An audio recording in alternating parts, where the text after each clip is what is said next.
Agriculture on the move. Agricole mouvement. Agriculture on the move. Agricole en mouvement. Agriculture on the move. Agricole en mouvement. Agriculture on the move. Agricole en mouvement.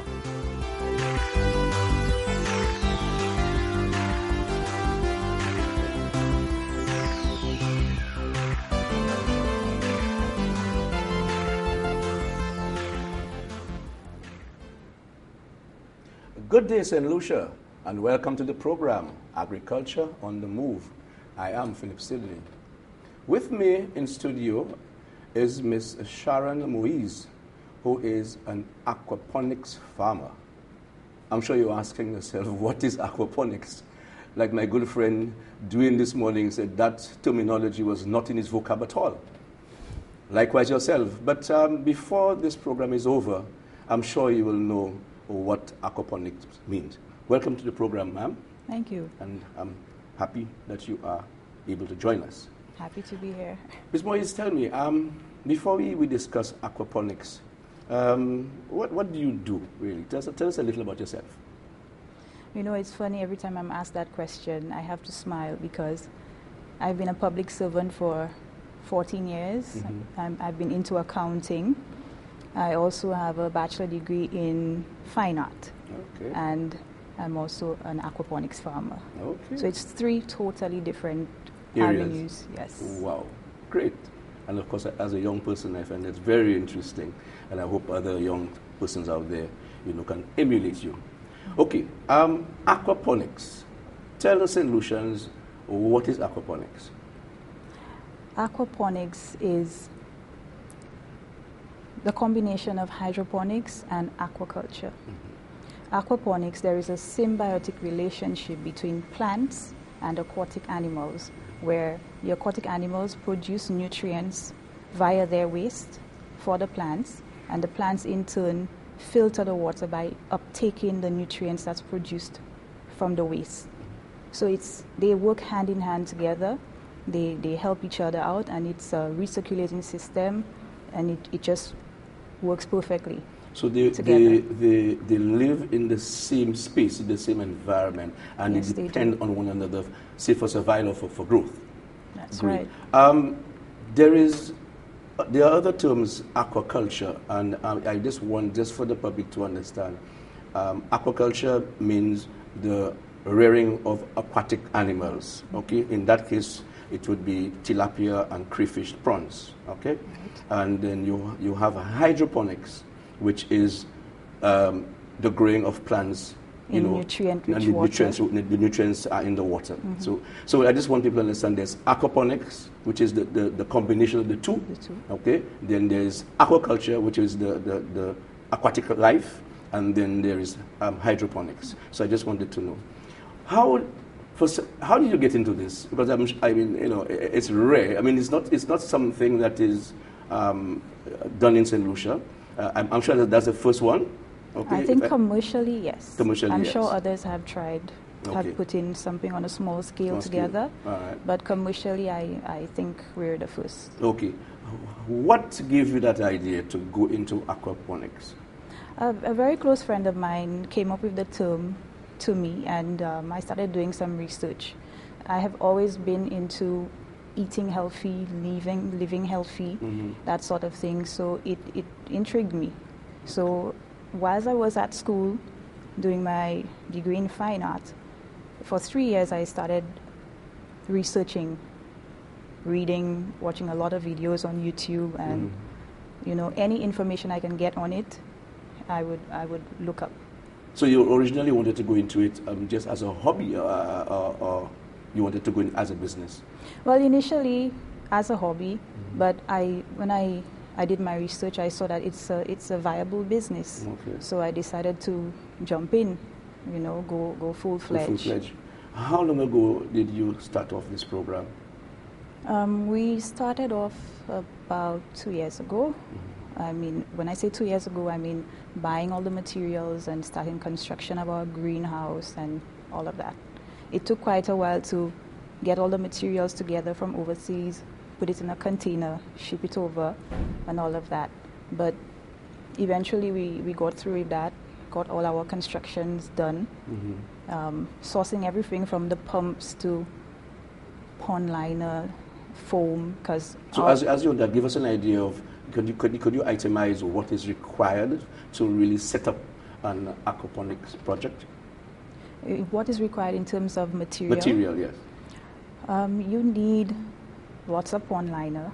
You need pumps, aerators. Now, what's water a pump liner? A pond liner. A pond liner is that liner that you put in the water. It keeps the water from flowing out. Okay. It's how should I say?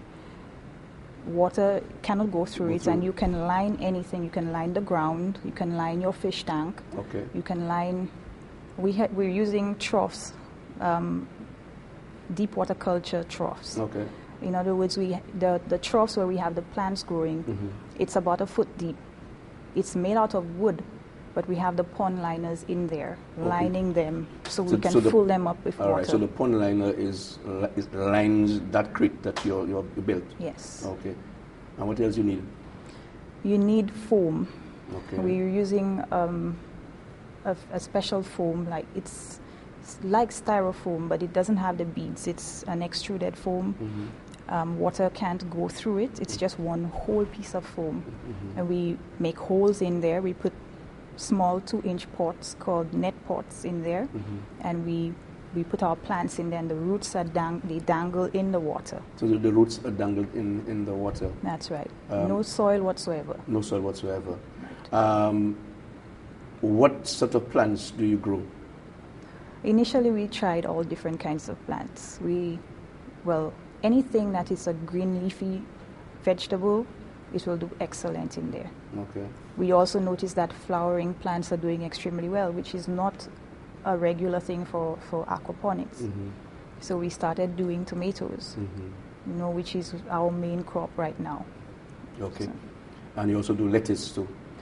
We do lettuce, but not as much as the tomatoes. Okay. It seems more profitable to do tomatoes. Okay. Okay. Let us look at the actual working, the symbiotic relationship between the tilapia prawns and the tomatoes. The tomatoes need elements, for it to grow. I mean, right. Nitrogen, phosphorus, and potassium. Right. Can the fish produce those elements for growth? I mean, how does that work? The feed that we utilize for the fish has all of the nutrients. So there is a mineralization process that goes on from the fish to the plants. The water pump uptakes the water from the fish tank.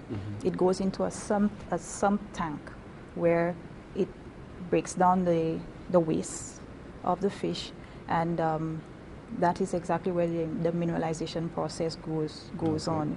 Goes through a biofilter where you have denitrifying bacteria that breaks down the ammonia which the fish excretes into nitrites, and then to nitrates, which is what the plants uptake.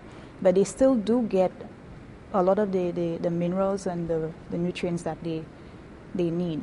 Okay. At times we may need to add something like maybe iron, or if we do need to put in potassium, if we have flowering plants in there, they will need more potassium.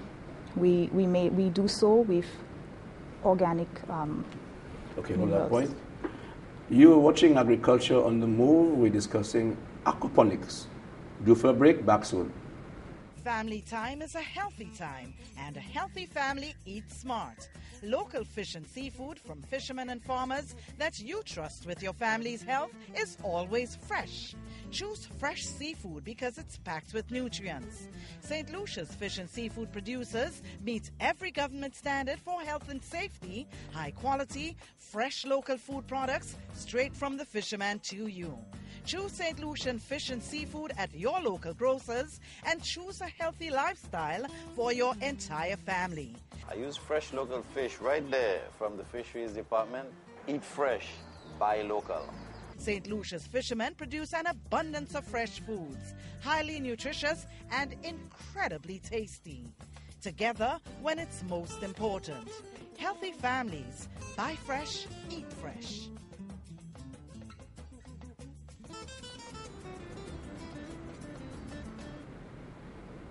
Welcome back to the program, Agriculture on the Move. I am with Ms. Sharon Moise, who is an aquaponics farmer. Ms. Moise, you're talking about the actual fertilization regime that you use.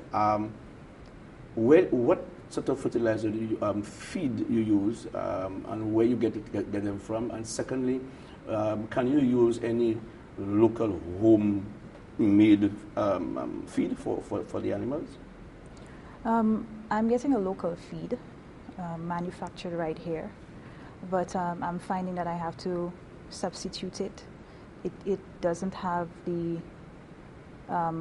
high enough protein content for me for what we're doing, and we're also having issues with it's sinking feed, and we need floating feed. With floating feed, we can tell whether the fish have consumed enough within a half an hour time frame, and we can tell if they're full, if they've had enough, basically. Now we substitute somewhat by breaking down the feed that we have. We add fish meal to it to increase the protein. We also use plant protein. We add cassava leaves and pawpaw leaves. We let the pawpaw leaves either dry or we boil it to get out that little cyanide thing. And we also use bananas, and we put in some flour just to kind of get it to, we put it through, we bind everything, we put it through a meat grinder, and we allow it to dry. So it kind of floats a lot better than what we had initially. But you mentioned cassava leaves. Have you all used the tuber itself? No, but it should be very good also to use. All right. So take us to your space in your backyard. What sort of dimensions would you require to establish minimum an aquaponics program like this? Minimum. You actually don't need much to if you're at home and you decide, hey, I want to grow some stuff just for my home. It's very easy. You have an aquarium. It works out even easier. It's just about getting that water to run through a biofilter to get to the plants and to go back to the fish tank. That's all you need. If it's difficult to get foam to do that floating raft type of system, there is also something called a rock bed, where you fill up a container, whatever dimension you would like, with rocks, and you could have the water run through and run back out, or you could have what you call a flush and drain system, where you have a siphon, and the bed fills up at a particular point, and when it gets there, the siphon is activated, and all the water gets flushed out and goes back to the fish tank. So it's actually quite easy. There's something called an IBC container. You can use that. It's a square container. You cut it in half, and you can use that easily to have a rock bed. Even those blue drums, those like 70-gallon drums, you cut that in half. You could put rocks in there. You could put your fish in a regular 70. It's actually quite simple to get a very simple system running. Organized. Look, I mean, since you're so into it, were you self-taught, or did you get any special training? Well, initially, like I said, we did a lot of research on it, but we were already fully functional when we decided, hey, let's go get some kind of documentation saying that we know what we're doing. So we went to, two of us from the team went to UVI in St. Croix. Yes, and trained there for 3 days, where we got a theory and practical. It was actually quite interesting. How many of you are involved in that program?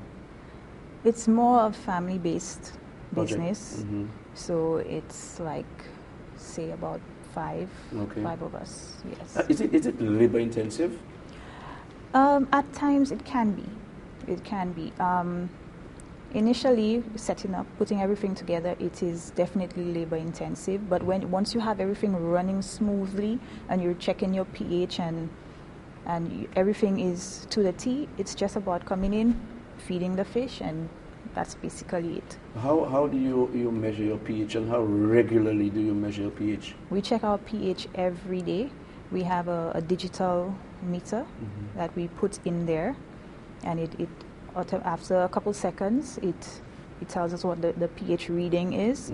And sometimes we actually do a manual where we have our test tubes and we pour in solutions to manually check the pH. Should in case the digital pH may be off or something. Yes. But do you have any other problems that would contaminate the water other than your pH levels?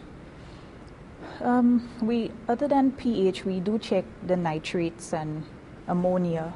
It is very important to check the ammonia because you want to ensure that the fish, there's not too much ammonia in the fish tank, or else you'll have deaths. But it's very easy to contaminate the system by overfeeding, simple as overfeeding. That's why our quest to find a good floating feed is very important. We could bring in some fish, and if we do not quarantine them for a while, or we do not introduce them to the system properly in terms of climatizing them and removing them from that water that we got and placing them into our system, we can easily take whatever water we brought the fish in could contaminate our system. Yes. So there are lots of steps that you must take to try not to contaminate. And on the note of contamination, we cannot use any chemicals on our plants because if we do so, because it's recirculating, it is going to eventually get to the fish and we'll definitely have deaths. What water do you use? Do you use the Wasco water or you use rainwater? Initially, when we started, it was a lot of water, so we filled up from the pipe. But right now, we're topping up because the plants utilize a lot of water. We have to top up every couple days, so we're using rainwater to do that. You have the tilapia and the prawns. You said you put them together or separately. Yes. Well, the prawns are in the beds. Those 1 foot beds, troughs they're called, where the plants are floating on the foam. The prawns are actually beneath there on their own, by themselves. Okay. Yes. But do you need, I know the tilapia needs less oxygen than the prawns. Is that water being oxygenated all the time? Yes, it is. And how do you do that? It is. We have a blower that oxygenates all of the troughs, because not only does the prawns need oxygen, the plants need oxygen. Right. Because the roots are in water. If you have a plant and it's waterlogged, it's going to die. If for some reason our blower goes off for a day or two and we didn't notice, the plants will start to wilt. So they need that oxygen in there. And what we've noticed is the more oxygen, the faster they grow. Even wherever the air stone is, whatever little area where the air stone is, the plants that are right there grow way quicker than any plant that is away from the stone. Okay. But do you have a backup plan in terms of, say, all this works through electricity, right? Yes. But do you have a backup plan in case anything? We do have a generator in there. All right, great. We'll have points. We are due for another break. You're watching Agriculture on the Move. Back soon. Do you know what a GMO is? It's genetically modified organism. It's a genetically modified organism. That's absolutely right. A GMO is a plant or animal organism which contains genes taken from a different plant or animal to create a set of desired characteristics. For example, a gene taken from a fish and infused in the cellular membrane of a tomato to create a frost-resistant tomato. The technology is designed to improve the quality of agricultural produce for consumption, but its long-term effects are not known. Join the Ministries of Agriculture and Sustainable Development in implementing the National Biosafety Framework, aimed at providing information on GMOs and LMOs in ensuring that they are used, handled, and transported in a manner that is safe to the environment and human health. Welcome back to the program. Ms. Moise, I thought to ask you, in that whole setting, is it in a sort of a greenhouse environment? What covering do you have? It is in a greenhouse environment where Okay. we have insect mesh, so nothing could get in there. Nothing get in there. It is sarin netting? It's a greenhouse cover above, and on the sides we have insect mesh. Ah, I see. So it's plastic above. Yes. And then, oh, okay. All right. Now let us look at the production aspect of it. You have your fish, your prawns growing together with your tomatoes. Give me a time frame in terms of your harvest for your tilapia. How long does it take you from zero to harvest? Generally, it takes about 9 months. 9 but months. we can get the tilapia up in roughly 6 to 8 months. 6 to 8 months. Yes, and I'm talking about a pound plus. A pound plus. And what about your prawns? The prawns take a little longer, about maybe 10 months. 10 months. Yes. And how many would you see that would weigh 1 pound? We've gotten the prawns to be very big. Say about roughly 3. That's big. Yes, Okay. roughly 3. Now, the tomatoes you grow, are they determinate type tomatoes or indeterminate type? They're indeterminate, which makes it easier for us. Okay. They grow. Okay, I'll explain what the difference Yes, between. difference the two. Yes. Determinate means it's a bush. It grows out as a bush, and after a particular period, it dies off. Okay. Indeterminate, it's more so a vine, and it grows very tall, very long. As long as you let it go up, it will grow up, and it can last very long. Like we've had them for up to 8-10 months. The tomato plants. The indeterminate tomato plants. Now the good thing about indeterminate, we're able to grow new plants from an adult plant. So you have side shoots. Using the suckers. Okay. Yes. And so what you find when you plant the suckers, when they're about roughly a foot high, they already have tomatoes. You don't have to wait 60 days like when you put in a seed into the ground. It will take 60 days before they actually start flowering. Yes. So we don't have to wait that long by using the suckers. Were you able to measure the rate of growth of the plants over a period of time? How is that? Right possible? now, they're growing about a foot a week. A foot a week?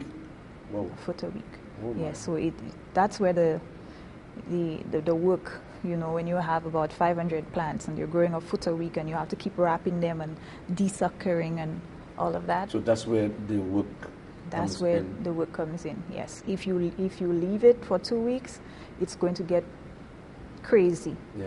And it's going to be very hard to get it back. So you keep training the plants all the time? You keep training them. So you may have the top of the plant here, and the base of it may be about 20 feet. Yes. It's just the vine going on. You take off all the branches, the leaves, and you just have the one part of it, the top part of it growing vertically. Okay. Harvesting, how often do you harvest your tomatoes? It seems that we're harvesting every day. Every day? Because we prefer to have vine ripened tomatoes.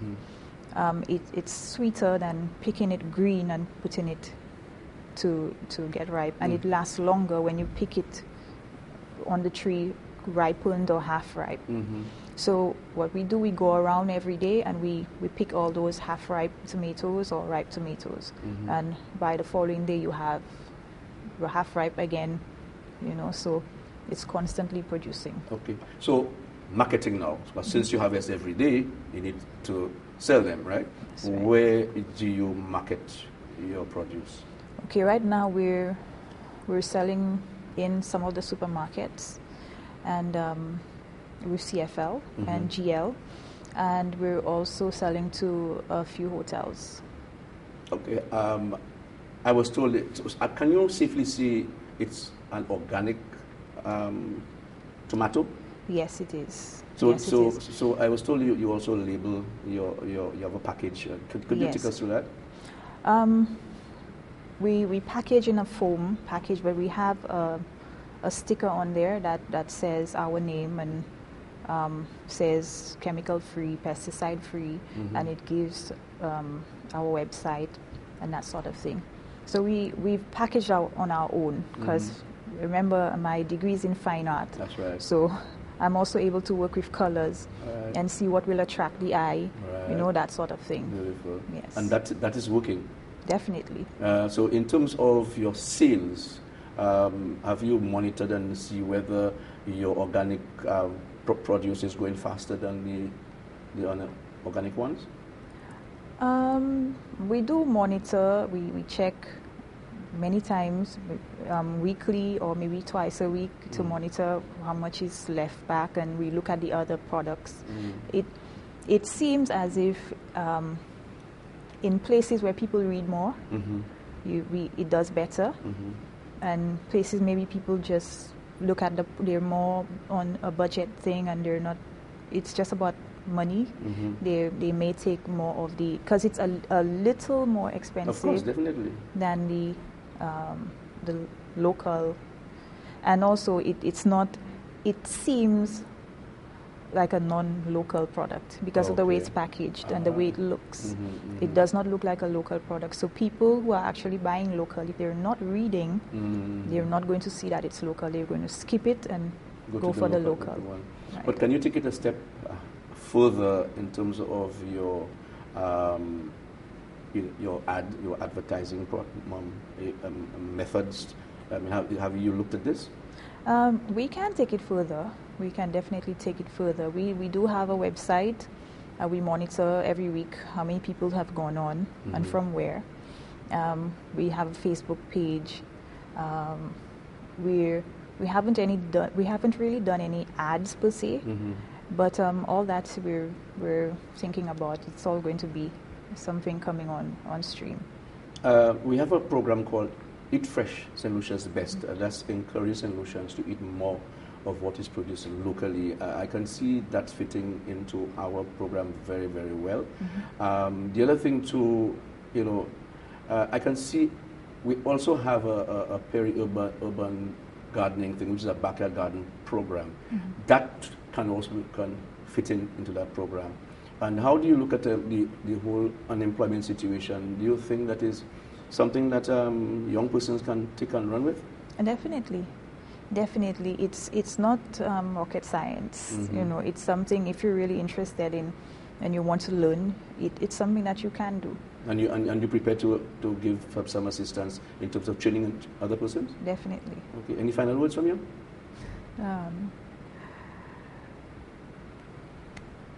Keep your goals, keep them up front.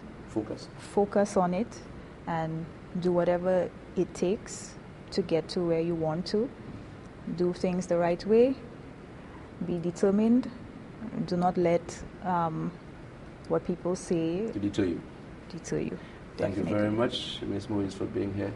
You've been watching Agriculture on the Move. We have come to the end of the program. I do thank you for viewing. Those of you out there who need more information, you can call the Ministry of Agriculture, call me, you can call Ms. Moise. And I want to thank Dwayne and his team for putting this program together. And we're going to be having another program next week at the same time on this set station. Thank you again for viewing. I'm Phillip Sydney saying goodbye, and see you again. Thank you. All right. Agriculture on the Move. Agricole Mouvement. Agriculture on the Move. Agricole Mouvement. Agriculture on the Move. Agricole Mouvement. Agriculture on the Move. Agricole Mouvement.